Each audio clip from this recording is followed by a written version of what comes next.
લોકસભા 2024ની ચૂંટણીઓ પછી ભારતમાં એનડીએ સરકારની વાપસી થઈ ચૂકી છે. ત્યારે હવે સરકારનો વહીવટ સરળતાપૂર્વક કરવા માટે 8 કેબિનેટ કમિટીઓની રચના વડાપ્રધાન નરેન્દ્ર મોદી દ્વારા કરવામાં આવી છે. ગૃહમંત્રી અમિત શાહ માત્ર એક જ એવા કેબિનેટ મિનિસ્ટર છે જે આ 8 કેબિનેટ કમિટીઓમાં સ્થાન ધરાવે છે. તો આવો આજે જાણીએ કે આ કેબિનેટ કમિટી છે શું, કેમ કેન્દ્ર સરકારના વહીવટમાં તે મહત્વનો ફાળો ભજવે છે. નમસ્કાર, જમાત સાથે હું છું પાર્થ.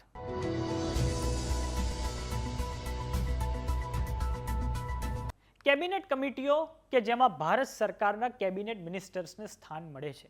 આ કેબિનેટ કમિટીઓનો બંધારણમાં ક્યાંય ઉલ્લેખ નથી, પણ તેમની રચના આપણને રૂલ્સ ઓફ બિઝનેસમાં જોવા મળે છે. હવે અહીં એક મહત્વનો પ્રશ્ન તમને થશે કે આ કયા નિયમો છે? તો કેન્દ્ર સરકારે તેના રોજબરોજનું કામ ચલાવવા માટે ટ્રાન્ઝેક્શન ઓફ બિઝનેસ રૂલ્સ 1961 એટલે કે 1961માં આ નિયમો બનાવેલા છે. આ નિયમો બંધારણની કલમ 77 સબ ક્લોઝ 3ના આધારે બનાવવામાં આવ્યા છે, જેમાં કહેવાયું છે કે રાષ્ટ્રપતિને કેન્દ્ર સરકારના કામકાજને સુવિધાસભર બનાવવા કેટલાક મહત્વના નિયમો બનાવવાની સત્તા અપાઈ છે. માટે જ કેબિનેટ કમિટીઓ બનાવાય છે. આ કેબિનેટ કમિટીઓનું ગઠન એટલે કે રચના વડાપ્રધાન કરે છે. તેની સભ્ય સંખ્યા અને નામ અલગ અલગ હોઈ શકે છે. કેટલીક વાર જે લોકો કેબિનેટ મંત્રી નથી તેમને પણ આ કમિટીમાં સ્થાન અપાય છે. અને જે પણ કેબિનેટ કમિટીમાં વડાપ્રધાન સભ્ય તરીકે હોય, વડાપ્રધાન તેના અધ્યક્ષ બની જાય છે. આ કેબિનેટ કમિટીઓ કેન્દ્ર સરકારના મહત્વના નિર્ણય લે છે. જો કે પાછળથી કેબિનેટની મિટિંગમાં તેને રિવ્યૂ કરી શકાય છે. આ કમિટીઓનો સૌથી મોટો ફાયદો એ છે કે કેબિનેટ મંત્રીઓ પર જે વર્કલોડ એટલે કે કામનું ભારણ હોય છે તેને ઓછો કરે છે. સાથે જ વિવિધ મિનિસ્ટ્રીઓ વચ્ચે એટલે કે મંત્રાલયો વચ્ચે કોઓર્ડિનેશન અને કોઓપરેશન વધારે છે.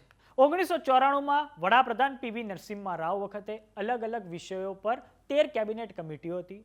આ પછી 2013માં તેની સંખ્યા ઘટાડીને 10 કરાઈ. પછી 2014માં દેશમાં શરૂ થયો વડાપ્રધાન નરેન્દ્ર મોદીનો યુગ.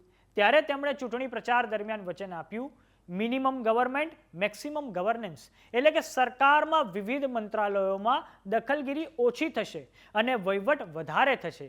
એટલે સ્પષ્ટ છે કે સત્તા અને વહીવટના વિકેન્દ્રીકરણની વાત કરાઈ. માટે જ 2019થી માત્ર 8 કેબિનેટ કમિટીઓ હાલમાં અસ્તિત્વમાં છે. તેની યાદી આ પ્રમાણે છે: cabinet committee on political affairs, cabinet committee on economic affairs, appointment committee of the cabinet, cabinet committee on security, cabinet committee on parliamentary affairs, cabinet committee on accommodation, cabinet committee on investment and growth અને છેલ્લી છે cabinet committee on employment and skill development. હવે આપણે આ કમિટીઓના mandate એટલે કે તે કયા કામ કરે છે તે સમજીએ.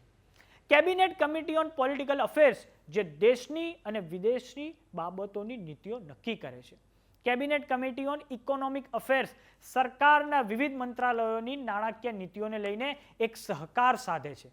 એપોઇન્ટમેન્ટ કમિટી કેન્દ્ર સરકારના સેક્રેટરીએટમાં એટલે કે સચિવાલયમાં, ઉપરાંત વિવિધ પબ્લિક એન્ટરપ્રાઇઝીસ એટલે કે ઓએનજીસી, એલઆઈસી અને બેંકોના વડાઓની નિમણૂક કરે છે. જેમ કે આરબીઆઈના ગવર્નરની નિમણૂક આ એપોઇન્ટમેન્ટ કમિટી તરફથી થાય છે.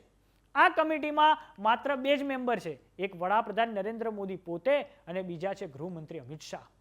પાર્લામેન્ટરી અફેર્સ કમિટી એ પાર્લામેન્ટમાં સરકારનું ફ્લોર મેનેજમેન્ટ કરે છે, એટલે કે વિવિધ બિલો સંસદમાં પાસ કરાવવા માટે બીજા પક્ષોનો સહકાર સાધે છે.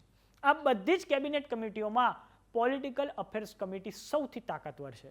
વડાપ્રધાન નરેન્દ્ર મોદી એકોમોડેશન કમિટી અને પાર્લામેન્ટરી કમિટી સિવાય બધી જ કમિટીનો ભાગ છે. આ 2 કમિટી સિવાયની બધી જ કમિટીઓની અધ્યક્ષતા વડાપ્રધાન નરેન્દ્ર મોદી કરે છે.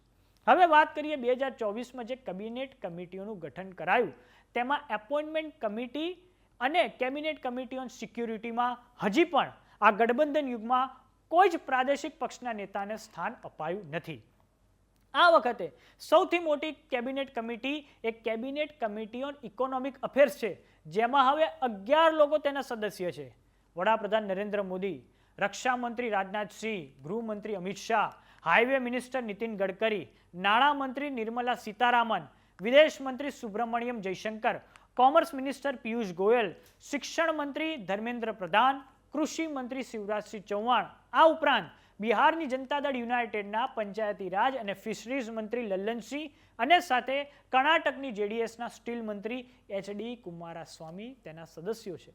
કેબિનેટ કમિટી ઓન સિક્યુરિટીમાં હજી પણ કોઈ બદલાવ નથી, જેમાં વડાપ્રધાન નરેન્દ્ર મોદી, રાજનાથસિંહ, અમિત શાહ, નિર્મલા સીતારામન, સુબ્રમણ્યમ જયશંકર જ છે.